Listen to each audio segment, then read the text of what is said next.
El origen de la Comunidad de Ciudad y Tierra de Segovia o Universidad de la Tierra nos remonta a la Edad Media. La caballería villana, un grupo formado por caballeros escuderos, dueñas y doncellas de la oligarquía de la capital del acueducto, iniciaba en el siglo XI un proceso de expansión de pobladores segovianos a ambos lados de la Sierra de Guadarrama, siguiendo el curso de los ríos Guadarrama, Perales, Cofio y Ausencia. Entre los siglos XIII y XV, momento de auge de la comunidad, se organiza el territorio en sesmos, divisiones con un fin fundamental, esencialmente la recaudación fiscal y la gestión de las propiedades comunes que compartían. No hay tanto una acotación cuanto la búsqueda de un uso complementario de la tierra. Entonces habría un reparto, querrían tener en zonas de producción de cereal, en zonas más ganaderas, en zonas más madereras, porque estamos hablando de grupos que explotaban conjuntamente esos territorios, a pesar de estar afincados en aldeas y repartidos por el territorio. Este modelo de asentamiento realmente queda redefinido, podríamos decir, con la aparición de los sesmos. Hay que conectar la presencia de sesmos y su organización con la necesidad de recaudar pechos, que es como se llamaban a los impuestos, en la tierra y en la ciudad de Segovia. Sobre todo tuvieron funciones administrativas y fiscales, es decir, era la mejor manera para administrar el territorio tan extenso, para administrar el territorio desde la ciudad, desde el concejo ciudadano, desde la oligarquía y para cobrar los impuestos. A diferencia de las otras repoblaciones del norte del Duero, es una repoblación dirigida, una repoblación que lleva a cabo el rey o alguna persona delegada por él.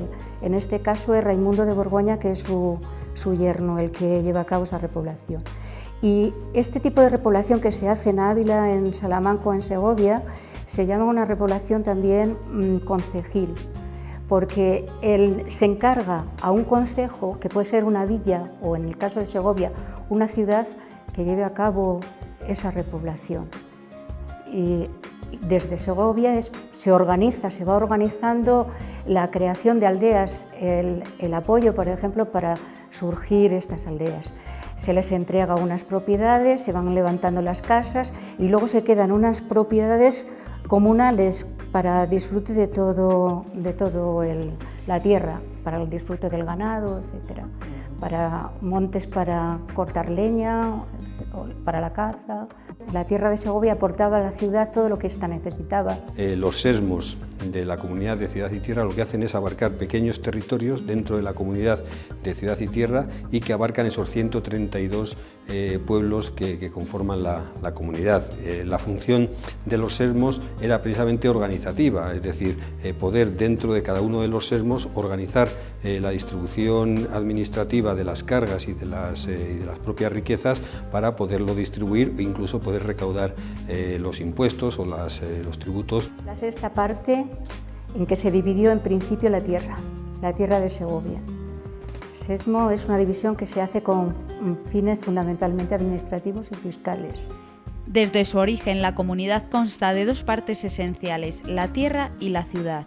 En esta estructura organizativa de la ciudad del acueducto y todas las tierras administradas por esta, a través de los sesmos, se da lugar a 10 demarcaciones.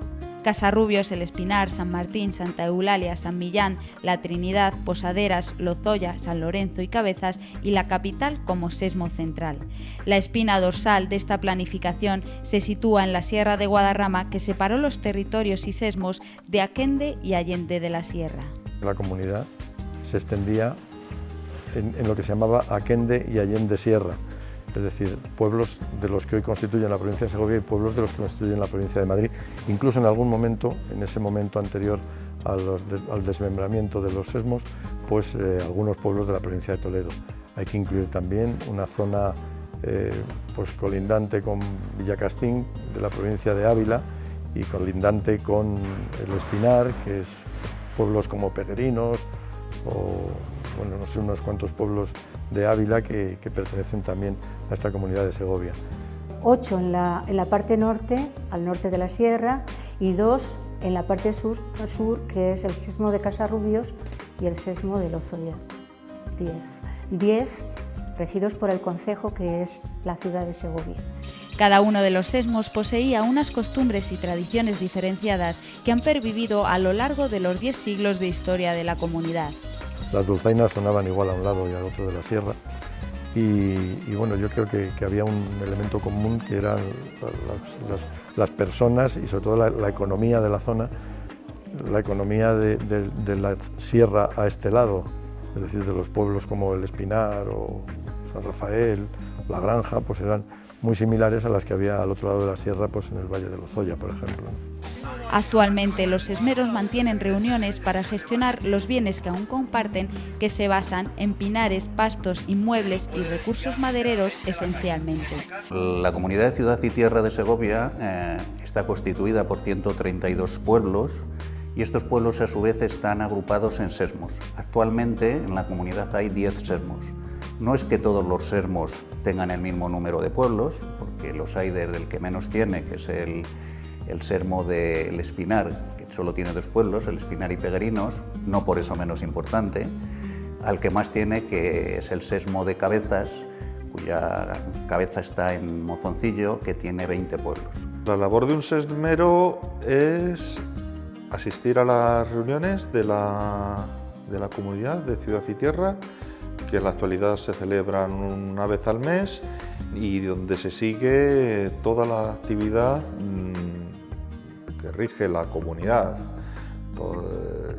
Se repasan todos los escritos que entran y salen de la comunidad y se lleva la gestión del patrimonio. Se licitan y se aprueban los pliegos de los lotes de madera que se venden, se sacan a licitación las concesiones administrativas de los distintos establecimientos que hay. Tenemos un campamento de verano que acaba de ser adjudicado en licitación, las piscinas de La Panera y otras instalaciones, Casa Hilario, que está ahora mismo también en reforma. Bueno, pues, y es seguir la administración de lo que es la comunidad. La comunidad cede unos fondos que nosotros nos encargamos de repartir y también de transmitir cualquier tipo de información de Segovia, de la comunidad, hacia esos pueblos. La relación habitual de los momentos que corresponde a las reuniones para tratar de alguna forma las disposiciones o propiedades que actualmente o donde ellos sacan sus recursos en las reuniones que se tienen pues para administrar ese tipo de recursos. Es momento de mirar hacia atrás para conocer en profundidad cada uno de los 10 sesmos de la comunidad de Ciudad y Tierra de Segovia.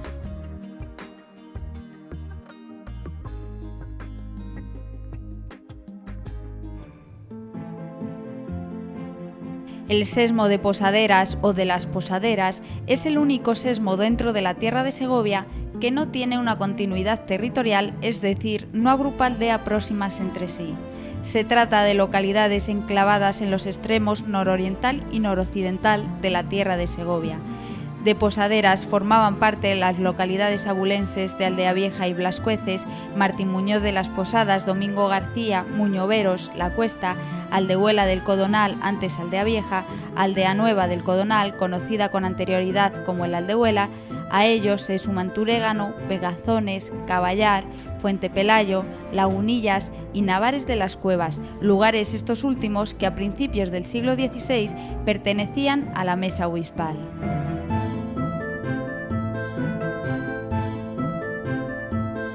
Actualmente forman parte de las Posaderas, Muñoveros como cabeza de sesmo, las localidades abulenses de Aldeavieja y Blascueces y las localidades segovianas Aldehuela del Codonal, Domingo García, La Cuesta, Martín Muñoz de las Posadas, Pelayos del Arroyo, Sotosalvos y Turégano.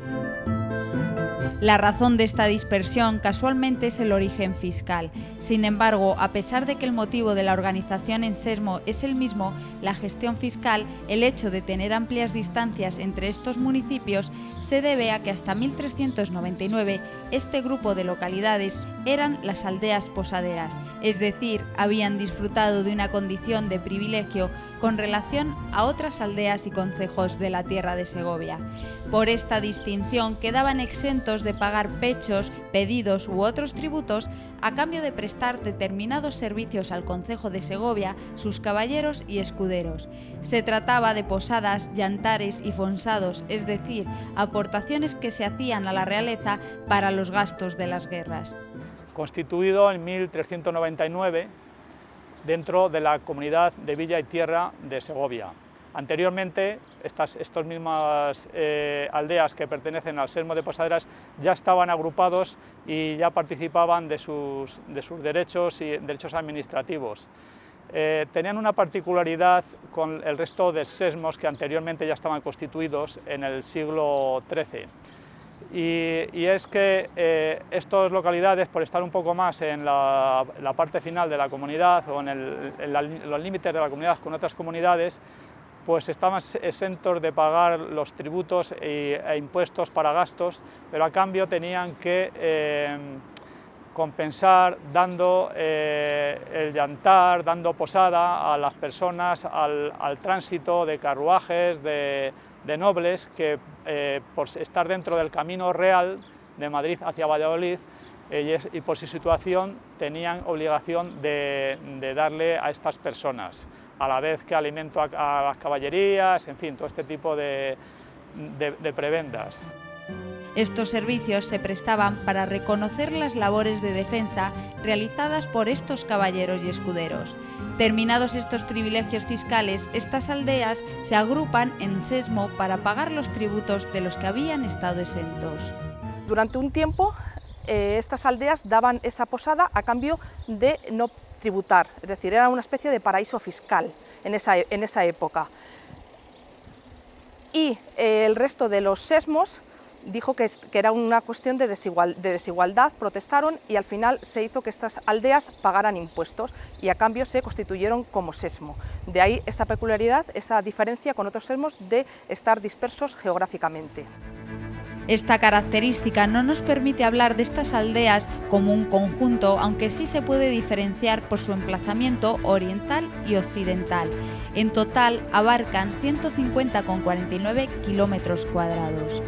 Estas aldeas estaban en las zonas, como he dicho antes, limítrofes con otras comunidades. La zona de Muñoveros, La Cuesta, Turégano, limitábamos con las comunidades de Ciudad y Tierra, de Sepúlveda y de Pedraza. Entonces había que proteger esa zona. Entonces llegaban caballeros de Segovia y había que proteger y defender su territorio. Por eso tenían que hospedarse y tenían que comer aquí, se les daba hospedaje y llantar. En la zona occidental de la comunidad estaban las comunidades de Coca y de Arévalo, entonces había que proteger y por eso estaban esos pueblos, esas aldeas posaderas. Esta ventaja fiscal, que dio lugar a la única agrupación sesmal de la comunidad de Ciudad y Tierra de Segovia no continua territorialmente, desataba las quejas del resto de sesmos que se veían agraviados por el hecho de que estas villas no pagasen tributos. Fue una queja de todos los sesmos, pues al final era un privilegio. Mientras que ellos tenían que pagar esa serie de impuestos, esa serie de pechos, los de posaderas no lo pagaban y estaban también defendidos por la comunidad.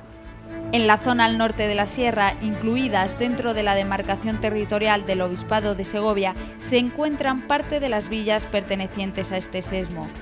La explicación se halla a fines del siglo XIII, cuando hay constancia de que el señorío eclesiástico de Segovia se había creado fundamentalmente fuera del alfoz de la ciudad. 3 siglos después, los terrenos comprendidos en esta mesa obispal, según recoge la historiadora María Senjo, son Turégano, que se había adquirido el 10 de noviembre de 1123, Beganzones, Caballar, Fuente Pelayo, Navares de las Cuevas en 1158 y Lagunillas, que se confirmaba en 1209. De ellas, solo Fuente Pelayo y Turégano lindan con términos de la tierra de Segovia, concretamente con el sesmo de Cabezas y con el de Muñoveros, una de las aldeas de las posaderas. Villas de cabildo son también Aguilafuente, Sotosalvos y Pelayos. El sesmo de Posaderas es un sesmo con unas peculiaridades importantes. Es un sesmo que en principio se inició como una serie de aldeas posaderas, cuya misión era dar posada y llantar a los caballeros y escuderos de Segovia. Estábamos en una zona limítrofe con otras comunidades autónomas. Además, la peculiaridad de que es un sesmo que no tiene continuidad geográfica. En la zona noroccidental de la comunidad de Segovia nos encontramos con 5 pueblos del sesmo de Posaderas, 2 en Ávila, que son Blascoeles y Aldeavieja, y 3 en Segovia, que son Martimuñó de las Posadas, Domingo García, Aldeahuela del Codonal. Luego, en la parte nororiental tenemos 5 pueblos: Sotosalvos, La Cuesta, Pelayos del Arroyo, Turégano y Muñoveros, del que somos cabeza de sesmo. En algunas de estas villas se producen pertenencias a diversos sesmos en distintas materias. Hay casos en los que eclesiásticamente se dependía de una villa de un sesmo, jurisdiccionalmente de otro y fiscalmente de un tercero muy diferente, lo que en momentos puntuales pudo desencadenar conflictos de intereses. La peculiaridad, bueno, también decir que Muñoveros tiene una peculiaridad, que administrativamente pertenecía a la comunidad de Ciudad y Tierra de Segovia, eclesiásticamente en esa época pertenecía a Pedraza y jurisdiccionalmente pertenecemos a Sepúlveda. Entonces es como una especie de amalgama de comunidades enfocadas aquí, centradas en Muñoveros. Martimuñó de las Posadas hasta 1566 pertenecía al arciprestazgo de Ávila y en la administración política correspondía a Segovia. A partir de 1956, en ambas, tanto religioso como administrativo político, pertenece a Segovia. En el siglo XVI, las localidades consideradas dentro de las posaderas, Martimuñó de las Posadas, Aldeavieja, Muñoveros, La Cuesta, Aldehuela del Codón y Domingo García, sumaban alrededor de 1 millar de habitantes, casi la mitad, concretamente 453, residentes en Martimuñó de las Posadas. Según la Declaración de Pueblos de 1571 sobre la tierra y jurisdicción de Segovia, realizada por el corregidor Diego de Sandoval para el rey Felipe II, en Aldeavieja había 500 vecinos, en Muñoveros 100, en Domingo García 50, en La Cuesta 135 y en Aldehuela de Codonal 47. La vinculación no es mucha, pues estamos geográficamente lejos, entonces la vinculación más en los pueblos de la zona.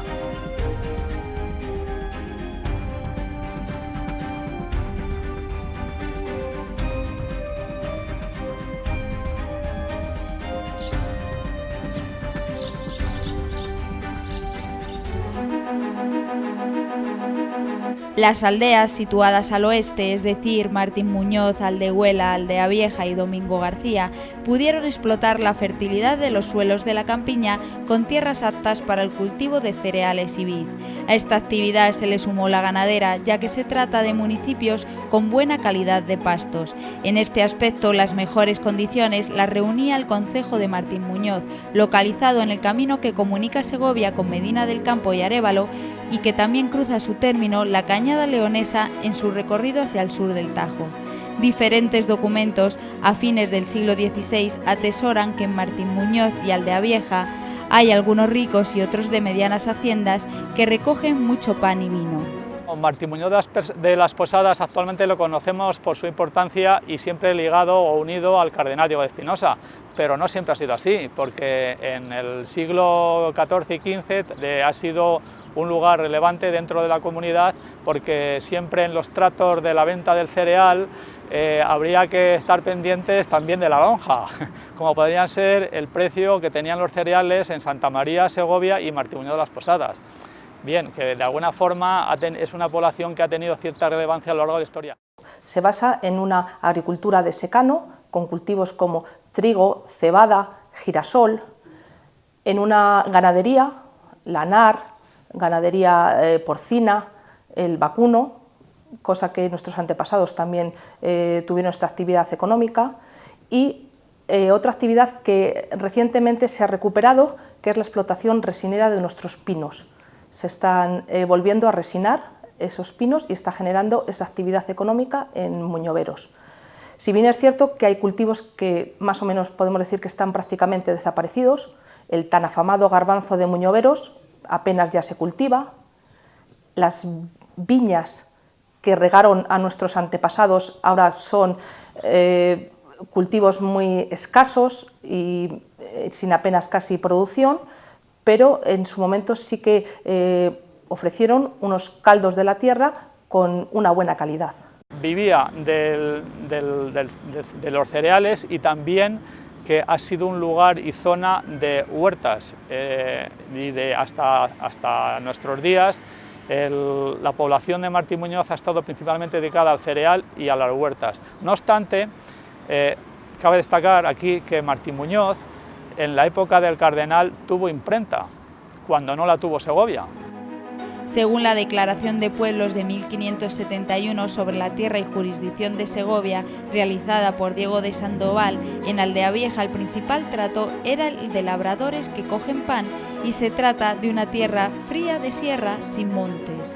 No poseía ni agua, ni viñas, ni huertas. Eso sí, había ganado que se llevaba en invierno a Extremadura, es decir, se practicaba la actividad trashumante.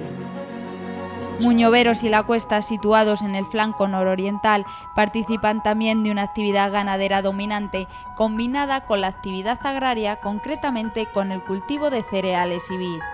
Precisamente en Muñoveros la mayor parte de los trabajadores son jornaleros. En las inmediaciones hay viñas y rubiales, poseen monte y, aunque poca, tienen agua.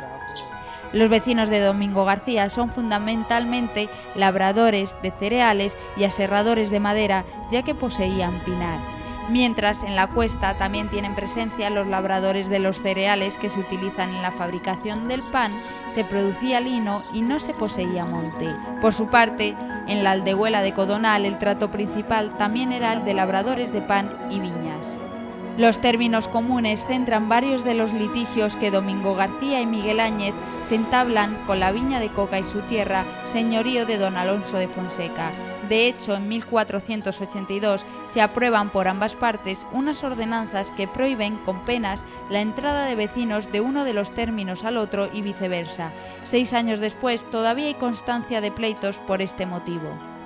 De estas tierras procedían variados personajes que han pasado a la historia por motivos diferenciados. Es el caso de Muñoveros, localidad natal de la mujer de Juan Bravo, Catalina del Río. Del cariño hacia Juan Bravo, actualmente se dice que Muñoveros se siente comunero. Aún se respira y se siente cierta adhesión a la idea comunera, gracias a la relación que tuvo Muñoveros con Juan Bravo, el capitán comunero, ya que se casó con una hija del pueblo, tenía aquí ciertas propiedades, venía con cierta frecuencia a Muñoveros y ayudaba mucho a los vecinos y era un hombre muy querido por el pueblo. Entonces, después de la batalla de Villalar, donde fue decapitado como los demás capitanes, pensaron en depositar los restos en la iglesia de Santa Cruz, en Segovia. Pero por miedo a que fueran ultrajadas las tumbas, pues bueno, estuvieron con dimes y diretes qué hacían con los restos y al final decidieron que el mejor sitio donde podían enterrarlo era en Muñoveros, ya que era un pueblo que él quería y le querían aparte de que su mujer era de aquí, del pueblo, ¿no? Y entonces, bueno, pues esa tradición nosotros pensamos que se enterró efectivamente aquí en la iglesia de Muñoveros. Hay una losa que dice que tiene unas siglas que pueden indicarnos que efectivamente estaba ahí. Hubo una investigación y quisieron sacar los restos, no sé si la Diputación o qué organismos fueron los que estuvieron indagando, destaparon la losa donde pensábamos que estaban, no encontraron nada y en definitiva no se sabe con exactitud dónde reposan los restos. Pero la tradición nos dice que efectivamente estaban aquí. En ese momento de la familia de Catalina del Río, primera mujer de Juan Bravo, entonces se supone que sí que había caballeros que tenían posesiones aquí en Muñoveros. Creemos que son las armas que tuvo en posesión Juan Bravo y de hecho aquí en el pueblo respira todo Juan Bravo. Hay una plaza, hay un club, hay varias cosas que nos dicen que Juan Bravo vive aquí. Incluso en las fiestas patronales de los quintos, de los antiguos quintos, se nombran dos comuneros, un comunero y una comunera, como representantes de la comunidad. Esta estatua supone el tributo del ayuntamiento, del pueblo, mejor dicho, de Muñoveros a Juan Bravo. En este caso, el autor, que es Abella, quiso reflejar, o quisimos entre todos reflejar, un Juan Bravo diferente al que todos conocemos del escultor Marinas. Aquí es un caballero que está camino del patíbulo y donde se le ve que es un preso que va con las manos atadas, pero él va altivo, él va creyéndose realmente por lo que ha luchado. Y nuestra ilusión sería hacerlo en grande y que estuviera abajo en el pueblo, en la plaza del pueblo, ubicado.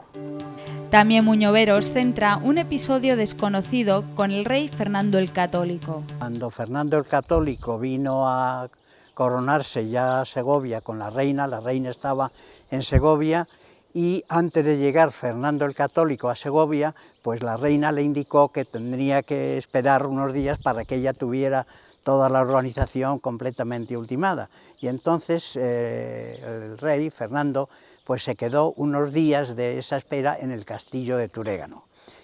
Y según comentan, pues Fernando el Católico era un hombre que, bueno, pues a su edad le gustaba hacer sus escapadas nocturnas y procuraba visitar a las mozas que fueran vistosas y todo esto, y Muñoveros siempre tuvo fama de mozas guapas, eso de toda la vida, y sigue existiendo, aunque el número ha reducido, pero además las niñas pequeñas que hay pues, prometen que lo serán en su momento.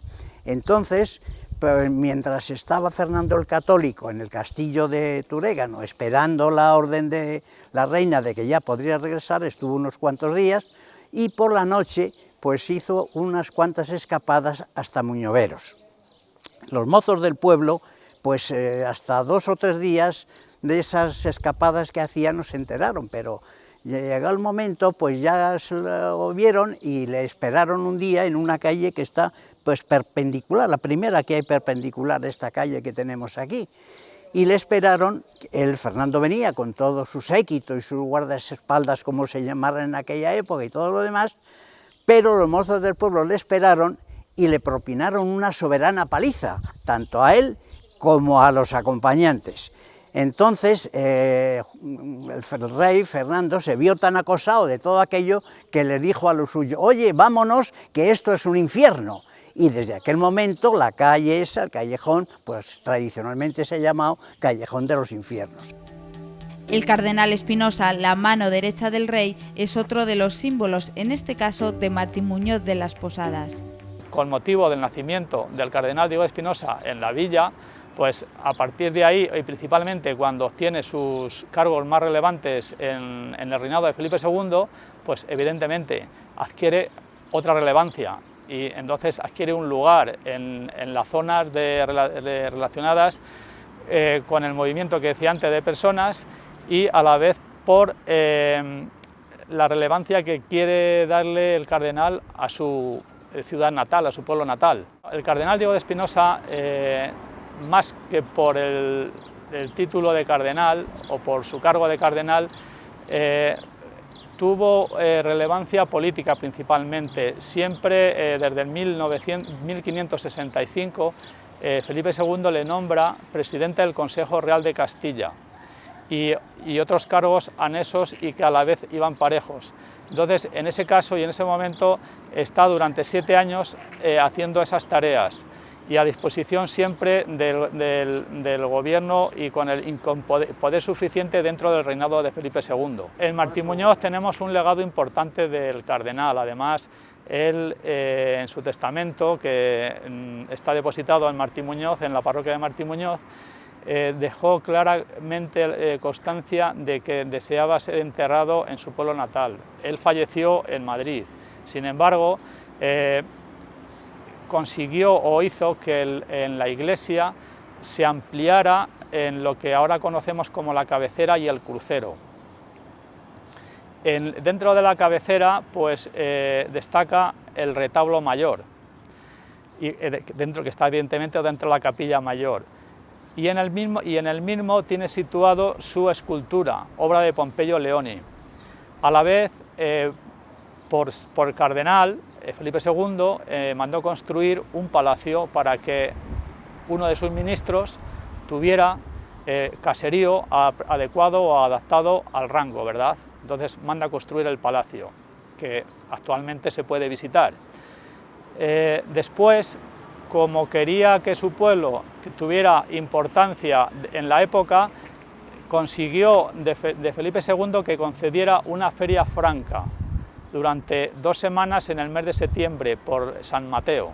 Entonces el cardenal manda adecuar dentro del caserío de ese momento de la villa una plaza con una extensión actual que tiene unos 3.600 metros cuadrados, que es de la época, para albergar pues, a toda la serie de personas que en esas ferias acudían para tratar sus mercancías, ganados y demás. Por lo tanto, es otra parte de su legado que tenemos gracias al cardenal Diego de Espinosa. También el cardenal Diego de Espinosa indicó que en los mapas que se hacían en la época se pusiera, y de hecho así lo tenemos en la exposición que hay actualmente en el recorrido conmemorativo cultural que estamos celebrando en estos días, uno de los detalles es el registro y el mapa donde por primera vez empieza a aparecer Martín Muñoz indicado como una población importante de la época. Entre este legado del cardenal se encuentra un cuadro del Greco. Disponemos del cuadro del Greco, la Crucifixión. Bien, disponemos de este cuadro del Greco que evidentemente está expuesto para la visita, para el público que puede hacer, y el verano y en esta época pues apetece siempre dar una vueltecita, e incluso en el otoño, que además de eso hay dispuestos retablos como consecuencia de lo que decía el cardenal. Él dejó en su testamento una serie de peticiones o deseos para que en su iglesia fuera teniendo otro tipo de retablos también importantes, como puede ser el retablo de San Marcos, con una talla de los primeros autores de la época y primeros maestros. Tanto en la iglesia, desde que él tenía esos cargos, como en el palacio han intervenido los primeros maestros de la escultura, de las artes y de la arquitectura, como no podía ser de otra forma, porque Felipe II ya los tenía contratados para el Monasterio del Escorial y otros palacios, tanto como Pompeyo Leoni, que es el que hace, como he dicho anteriormente, la escultura del cardenal. Gil de Ontañón también interviene en la cabecera, es decir, son líneas de los maestros que están utilizando en esa época. El cura de la iglesia de Santo Tomé en Toledo, don Andrés Núñez, este párroco tenía antecedentes y procedencia en Navalperal. Navalperal era un poblado que estaba situado entre Montuenga y Martín de las Posadas. Él entonces Andrés Núñez tenía mucha relación con el Greco porque le hacía intermediario en sus encargos con la nobleza en Toledo, y también como encargo más importante fue el entierro del conde Ergaz. Y a partir de ahí el Greco pues como que le hace un cuadro y le incluye en el cuadro y está puesto él como donante, ¿verdad? Entonces ese cuadro, antes de la muerte de don Andrés, su deseo es que pase a Navalperal. Navalperal desaparece, no sabemos por qué circunstancia. Hay diversas leyendas, desde la destrucción del poblado por termitas o por la invasión de los franceses. Es decir, el caso es que queda despoblado o por pestes en la época, y los enseres muebles de Navalperal pasan a la parroquia de Martín Muñoz de las Posadas, y el término del propio Navalperal pasa a disposición de Montuenga. Por eso está el cuadro del Greco en Martín Muñoz de las Posadas. En este sesmo existen numerosas tradiciones todavía vivas, como el caso de la mojada de Caballar. Un señor de Muñoveros venía con su criado negro, montado en sus caballerías, y que normalmente hacían el recorrido desde Segovia por unos caminos que iban a parar a la fuente que hoy llamamos Santa, y allí tenían por costumbre bajarse a beber, y también daban de beber a las caballerías.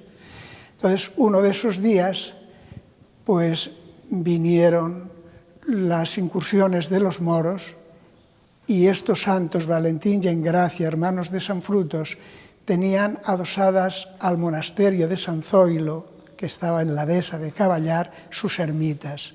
Entonces, cuando oía el rumor de que venían los moros, pues unos y otros se encerraban en sus casas. En cambio, a estos santos pues les cogieron y les martirizaron cortándoles la cabeza, porque el proceder que ellos tenían era primero conseguir la conversión. Si esto no lo conseguían, entonces les ponían fuertes impuestos, y si no era posible ni lo uno ni lo otro, lo que hacían es martirizarles. Y en esta ocasión, pues cuando estos dos señores llegaron a la fuente, ahí lo que vieron es que las caballerías se echaron para atrás asustadas porque estaba lleno de sangre, y lo que vieron es que estaban allí las cabezas de los santos. Y yo cuento lo que leo, luego pues tengan otras tradiciones distintas, pero lo que está escrito es que el criado lo que hizo es coger las cabezas, una cosa de mal gusto, pero así fue, las cogió, las metió en sus alforjas, las trajo a Muñoveros, las metieron esa noche en un arca, y al día siguiente el criado apareció muerto. Entonces el amo dio conocimiento de lo que habían hecho a Caballar, y entonces las llevaron a Caballar. Y lo que sucedió es que, en eso no estoy muy seguro en este momento, si es que al sacarlas empezó a llover o que estaba lloviendo y dejó de llover, pero la realidad es que siempre que hay una pertinaz sequía, como dicen los documentos, las vicarías de Turégano, Pedraza, Fuente Pelayo, cualquiera de ellas puede pedir que se proceda a la mojada, que estaba precedida de 9 días de misa, novena, y luego el día de la mojada, pues asisten, la última vez, que la tuvimos en 1992, 9 de mayo, pues asistieron unas 5.000 personas. La reliquia se sale en procesión, que es por lo que antes hablábamos de cómo, lógicamente, en primera fila va el guión que se llama o pendón, la cruz parroquial y el estandarte de Caballar. Y después, en atención a este acontecimiento que hemos dicho, de que fueron ellos los que descubrieron, los de Muñoveros, las cabezas de los santos, las santas reliquias, pues esos son los que, aunque no pertenecen a la vicaría de Turégano, sin embargo ellos van a continuación en el orden de la procesión de los de Caballar. La gastronomía, en concreto la elaboración de suspiros, es otra de las tradiciones conservadas. Unas pastas que se hacían en casi todas las casas en las que contaban con sus típicos hornos de adobe, donde se cocía el pan, y también había cabida para hacer los dulces típicos. Este es un dulce típico muy básico, con unos ingredientes sencillos, con yema de huevo, aceite, harina y azúcar. Salen estos bollos llamados suspiros por la delicadeza de su textura, se deshacen en la boca. Es un manjar que se sigue haciendo y se sigue recuperando esta tradición en Muñoveros de hacer estos dulces.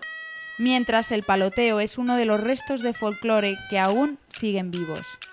Se quiso recuperar como consecuencia de que se formó un club, el Club Social, pues queríamos hacer cosas, y entre ellas pues salió esto de los paloteos, y yo por carta me ofrecí a que podía colaborar siempre que contara con alguno más, claro, y tuve la buena suerte de que cuando llegué aquí al verano, pues empezamos con ello. Ha cambiado bastante el sentido de cómo entonces, el aspecto de hacerlo en la procesión, como entonces se hacía, y se hacían altares, y entonces hasta los danzantes confesaban y comulgaban para hacer las danzas en las procesiones, ha cambiado por completo. Al renovarlas, Pues sí, hemos seguido haciéndolas el día de la fiesta del patrón, pero en la procesión, pero ya de otra forma distinta. Y luego después esta proliferación de que he dicho antes, que varios grupos, ha sido debido a que este grupo del Cruz Social, llegando a las fiestas o preparando siempre la Semana Cultural, pues quiere que esté presente esto.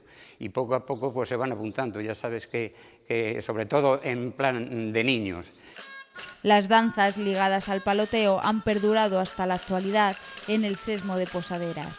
Algunas, de esto lo he dicho algunas veces, parece que son de origen guerrero, otras de origen religioso, porque llevan nombres, pues, sobre todo la primera, la reverencia, hay otra que se llama la salve, hay otra que se llama el credo, pero hay otras de tipo guerrero, como el galón, la marcha lanceros, la cardahora, y otras populares que se fueron agregando, como la que llamamos nosotros la de la carita.